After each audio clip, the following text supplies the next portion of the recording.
Hello, I'm going to show you a very interesting Excel file. So the most used one is the worksheet number one, how much you pay monthly. It means that you would like to know if you want to borrow from your bank 400,000 euros. And of course, you can change those variables. So all of that you can change no matter the annual interest rate.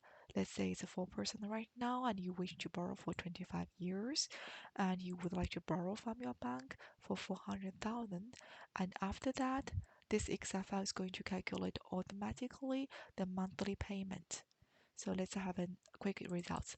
If you're going to change from 4 to 2, and it's going to of course decrease your monthly payment, and more than that you can see that there is also calculation automatically for the cost of borrowing.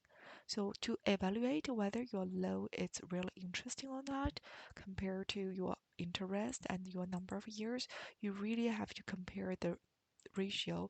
This ratio is super important. So it means the cost of borrowing against the loan amount.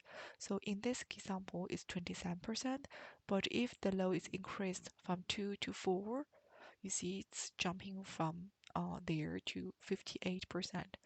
If you decrease a little bit your number of loan, so still you're going to borrow from your bank 400,000, but you just shorten it to 10 years, then of course you're going to pay a lot more, almost 4,000 per year, per month, and then you're going to decrease of this. So if we change from 10 year to 25 year, so as you can tell that is almost cut it into half your monthly payment, and in corresponding to that, your cost of borrowing is going to increase a lot. So this is the first worksheet you can play around. The second one is about how much you want to borrow, to say that, okay, you don't care that much, you just want to assess your capability. So in the beginning, let's start with this example of you change your interest rate, you change from 25 years to 20 years, and you say that, okay, I have a capability to pay 2,000 per month. As a result, you can say that you can, of course, right now from your bank borrow 330,044 euros. So it's minus, it's because it's a low, as simple as that. So of course, if you could negotiate a really good ratio from 4 to 3%, as you can tell that you're going to, of course, optimize your cost of borrowing. So the same principle as previous worksheet. This function is called PV function. So it's already a function already provided by Excel itself. I have been validating this, so I made a second example. It's really the same example like here, how much you're going to borrow, but instead of using a PV function from Excel file, I prefer to calculate it manually. So if you like mathematics like me, you will see that it's really the same results. Let's say that here it's the same variable, so as you can tell, so it's exactly the same thing, 401, so 401, so it's really the same thing. So last but not the least, so what if you do not want to borrow money from your bank? You would like to save money into your bank. So let's say that you would like to have a look about the future value.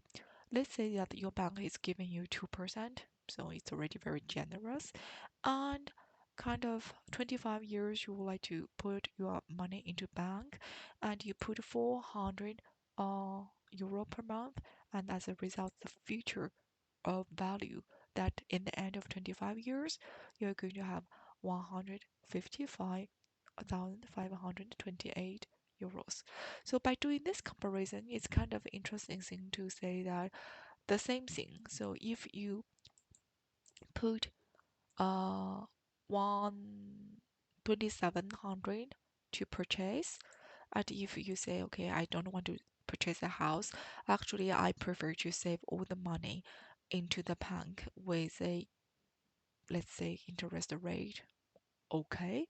And it's true that in 25 years you can of course have got a 660,000 euros, but it's really a strategy things. Do you want to save money and doing nothing, do not enjoy life, or you like to borrow right now, so you have cash right now and you can do whatever you want.